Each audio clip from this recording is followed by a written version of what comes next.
যারা ছিল আমিও ছিলাম, কিন্তু আন্দোলনটি শুরু হয়েছিল যেই বিষয় দিয়ে, বাট শেষ কিন্তু আমরা দেখি যে অন্যভাবে হয়। কারণ ছাত্ররা যে আন্দোলন করে কোটা আন্দোলন, এটির সাথে অবশ্যই সরকার বঙ্গবন্ধু শেখ মুজিবুর রহমানের বাড়ি পোড়ানো, বঙ্গবন্ধু শেখ মুজিবুর রহমানের সম্পূর্ণ ইতিহাসকে বদলিয়ে দেওয়া, এমনকি তাকে অসম্মান করা, এরকম যে জিনিসগুলো, এগুলোর সাথে কখনোই আমি মনে করি না যে আন্দোলনটি জড়িত ছিল। তাহলে এই যে বাংলাদেশের এই সহিংসতাটা হলো, এই যে ভাঙচুর লুটপাট হলো, কি পেলে তোমরা? মানে তোমার কাছে কি মনে হয়, তোমরা কি অর্জন করেছো না তোমরা ধ্বংস করেছো? আমার পার্সোনালি আমার কাছে মনে হয় যে আমরা ধ্বংসই করেছি।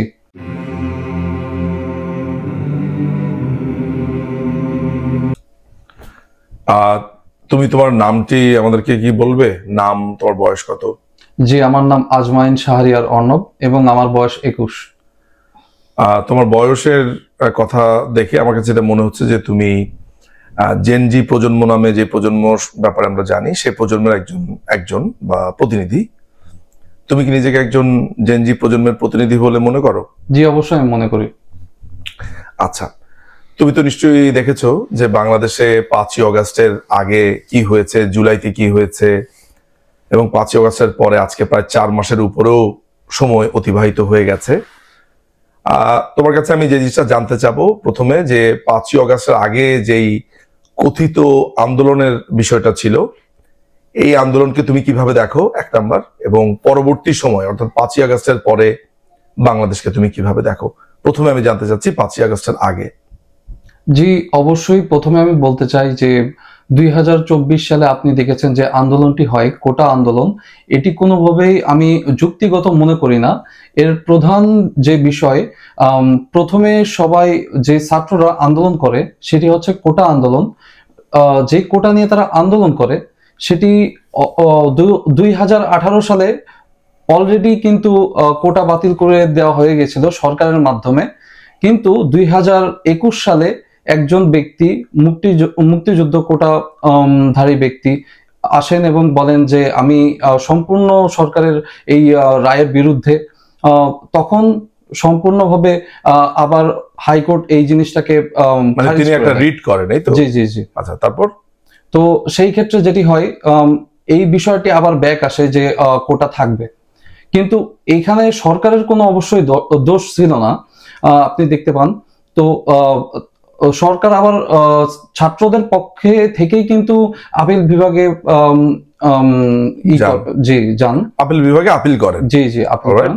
বাট আপনি দেখতে পান তারা একটা হিয়ারিং ডেট দেয় যে 7ই আগস্ট আপনাদেরকে জানানো হবে, বাট ছাত্ররা কিন্তু এটা কোনোভাবে মেনে নেয় নাই, যে তারা বলেছে যে আজকেই লাগবে, যে আমার এখনই, জি এখনই দিতে হবে। আচ্ছা, তোমাকে আমি এই জায়গাতে একটু থামাই।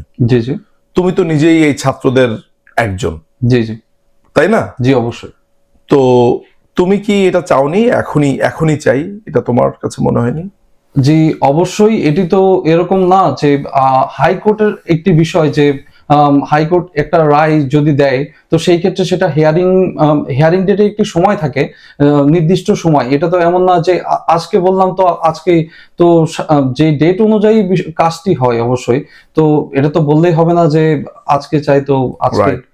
এরপরে তারা যে আন্দোলনটা করলো, এটা না শুনে, জি, এই যে সহিংসতা করলো, লুটপাট করলো, প্রদেশকে একটা ধ্বংসস্তূপে পরিণত করলো, এটিকে তুমি কিভাবে দেখো? তুমি কি এই ধ্বংসস্তূপের একজন অংশীদার? অর্থাৎ তুমিও কি আন্দোলনে ছিলে?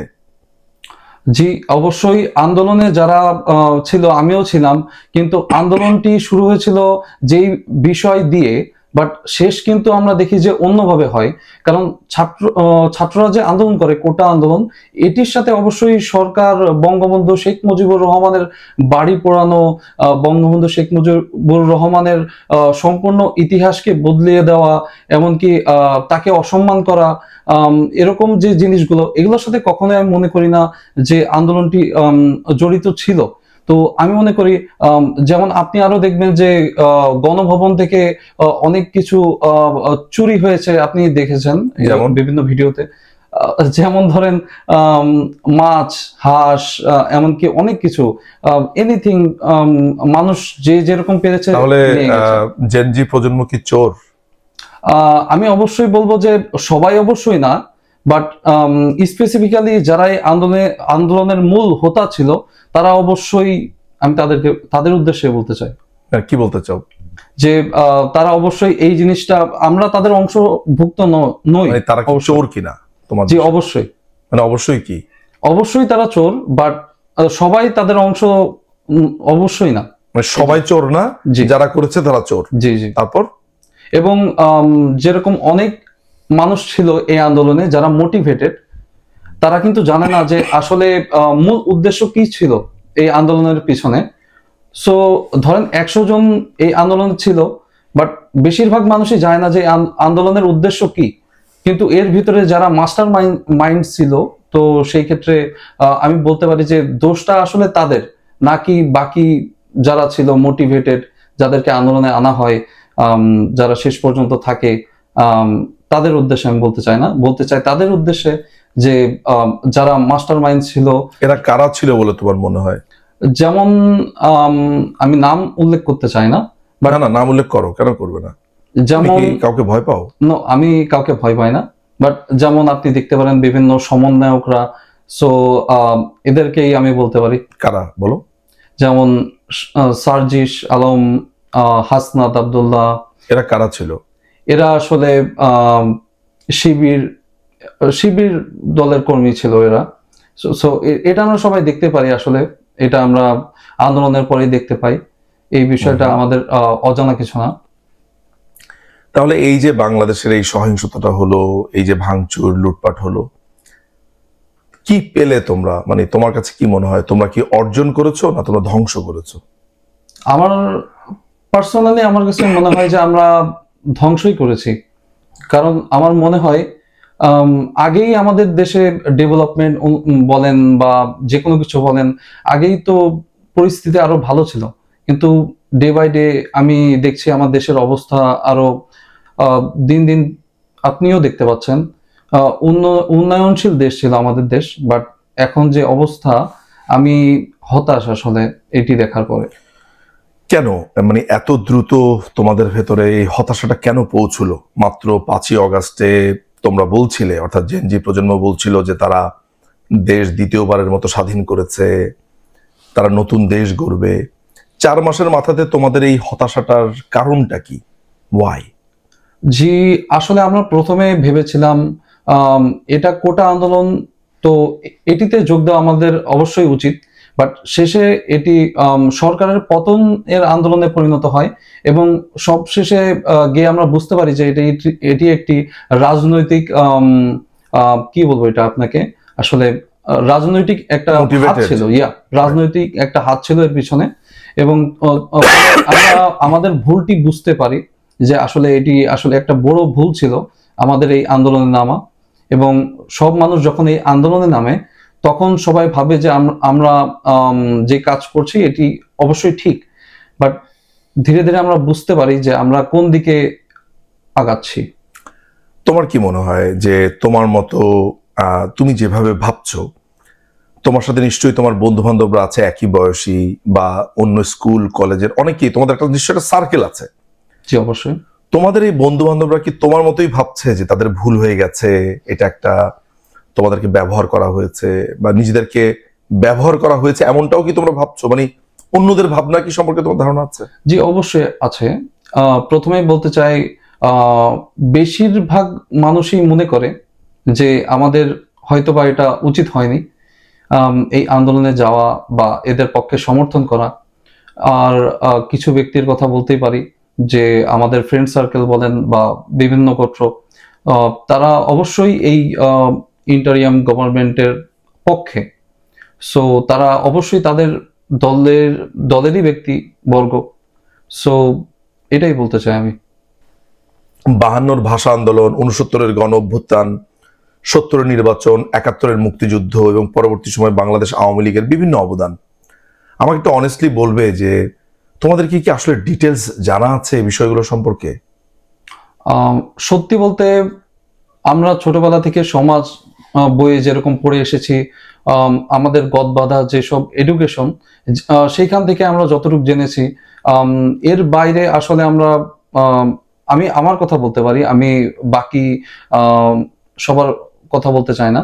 সো আমি আসলে সম্পূর্ণ নলেজ যে আমার আছে, আসলে তারা কিভাবে কত সালে তারা কি হয়েছে তোমাদের তেমন একটা প্রচ্ছন্ন ধারণা নেই। জি। ওকে, আমি তোমাকে আসলে আমার বিব্রত করবার কোনো ইচ্ছাও নেই, শখও নেই। তোমাদের এই জেনজি প্রজন্ম কি কোনোভাবে মনে করে কিনা যে বাংলাদেশ আওয়ামী লীগ যদি কখনো ক্ষমতায় আসে তাহলে তোমাদের উপরে প্রতিশোধ নেবে? এই ধরনের কোনো চিন্তা কি তোমরা করো কিনা? জি, আমি মনে করি তারা অবশ্যই বুদ্ধিমান এবং তারা এই বিষয়গুলি অবশ্যই বুঝতে পেরেছে যে এই এই আন্দোলনের পিছনে, সরকার পতনের আন্দোলনের পিছনে অবশ্যই আমাদের অবদান ছিল, কিন্তু এই যে আমরা করেছি এই বিষয়টা, এটার পিছনে যে আমাদের ইন্টেনশনটা আমাদের ছিল না। সো আমি মনে করি যে তারা যদি আবারও আসে, তার মানে এই না যে তারা আমাদের বিরুদ্ধে অ্যাকশন নেবে। অবশ্যই আমার এই ভিডিওটা করবার দুটো উদ্দেশ্য আছে, এটা খুবই স্পষ্ট ভাষাতে তোমাকে বলা উচিত। একটি হলো তোমার কথা শোনা বা তোমাদের প্রজন্মের কথা শোনা, দ্বিতীয়টি হচ্ছে তোমাকে এটা অ্যাসিউর করা বা এটা বলা যে তুমি যেটা বলেছো সেটা খুবই সঠিক। বাংলাদেশ আওয়ামী লীগ জেনজি প্রজন্মের উপরে কোনো ধরনের ক্ষোভ, রাগ, ঘৃণা কিছুই তাদের নেই বলে অন্ততপক্ষে আমার মনে হয়। কিন্তু তোমাদেরকে যারা এই ভুল পথে পরিচালিত করলো, ভুল বুঝিয়েছে, তাদের ব্যাপারে বাংলাদেশের বিদ্যমান আইনি কাঠামো ভবিষ্যতে কাজ করতে পারে, সেটি আলাদা ব্যাপার। কিন্তু তুমি কি এই ব্যাপারে আশ্বস্ত যে বাংলাদেশ আওয়ামী লীগ আসলে এটা বুঝতে পারবে যে এই জেনজি প্রজন্মকে একটা ভুল পথে পরিচালিত করা হয়েছে? তোমার কি তাই সেই আস্থাটুকু আছে বাংলাদেশ আওয়ামী লীগের উপরে? জি, অবশ্যই। এখনকার বাংলাদেশকে তুমি কিভাবে দেখো? আমি যদি বলি লাস্ট 1 মান্থে যা হয়েছে, তুমি নিশ্চয়ই জানো যে জয় বাংলা স্লোগানটিকেও নিষিদ্ধ করা হয়েছে। সবকিছু মিলে তোমার কাছে এখনকার বাংলাদেশকে কেমন লাগে? অবশ্যই এখনকার বাংলাদেশকে আমি কখনোই এক্সপেক্ট করিনি। আমি আরো এক্সপেক্ট করি উন্নতশীল রাষ্ট্র হিসাবে। এখনকার আমাদের যে প্রজন্ম, জেনজি প্রজন্ম, আমরা ভাবি আমাদের দেশ আরো এগিয়ে যাবে, উন্নতশীল রাষ্ট্র যেরকম আমাদের আদার যেসব কান্ট্রি আছে, আমাদের আউটসাইড যেসব কান্ট্রি, এরকম উন্নতর দিকে এগিয়ে যাবে। বাট আমি ডাউনফল দেখতে পাই আমার দেশের দিকে। এখন যদি আমি তাকাই, চুরি, ডাকাতি, মারামারি, যেই আইন শৃঙ্খলা যে আগে ছিল, সেই জিনিসটা আপনি এখন লক্ষ্য করতে পারবেন না অবশ্যই। তো আমি মনে করি এখনকার পরিস্থিতি অবশ্যই, আমার মনে হয় যে 100 বছর পিছিয়ে গিয়েছে আমরা বর্তমানে যে বাংলাদেশের সিচুয়েশন, এটা দেখলে আমার মনে হয়। তোমার কি এটা নিয়ে একটা বেদনা বোধ আছে যে এই প্রজন্ম এমন একটা আন্দোলন করলো কিন্তু তারা যে এত বছর পিছিয়ে যাবে এটা তাদের ধারণা ছিল না? মানে তোমার এটা নিয়ে তোমার এক ধরনের গিল্টি ফিল হয় কিনা? জি, অবশ্যই হয়। তোমাকে অশেষ ধন্যবাদ, তুমি আমাদের সাথে তোমার ব্যক্তিগত মতামত শেয়ার করেছো। আমি একটা ডিসক্লেইমার তোমার কাছ থেকে একটু জেনে নিতে চাই, নিশ্চিত হয়ে নিতে চাই। এই ভিডিওটা করবার সময় আমি কি তোমাকে কোনো ধরনের পরামর্শ দিয়েছি যে তোমাকে কিভাবে কথা বলতে হবে, বা তোমাকে কোনো শিখিয়ে দিয়েছি কিনা, কিংবা এমন কিছু কিনা যেটাতে তুমি ইনফ্লুয়েন্সড হও, নাকি তোমার নিজের থেকে তোমার নিজের কথাগুলো বললে? যে আমি নিজের থেকে এই কথাগুলো বলেছি। তুমি কেন আগ্রহী হলে আমার সাথে কথা বলবার জন্য? যে অবশ্যই আমি আপনাকে চিনি অনেকদিন আগে থেকে, এবং আমার মনে হলো আপনি যেহেতু ভিডিও করেন, ফেসবুকে শেয়ার করেন, ইউটিউবে, আমার মনে হলো আমার ব্যক্তিগত কিছু কথা আপনার সাথে শেয়ার করা উচিত। এই কারণে আমি আজকে আপনার সাথে এই কথাগুলো শেয়ার করার জন্য এখানে এসেছি। অর্ণব, তোমাকে আমার সাথে কথা বলবার জন্য, তোমার মূল্যবান সময় থেকে আমাকে সময় দেওয়ার জন্য তোমাকে অশেষ ধন্যবাদ। তুমি ভালো থাকবে, তোমার মঙ্গল কামনা করি।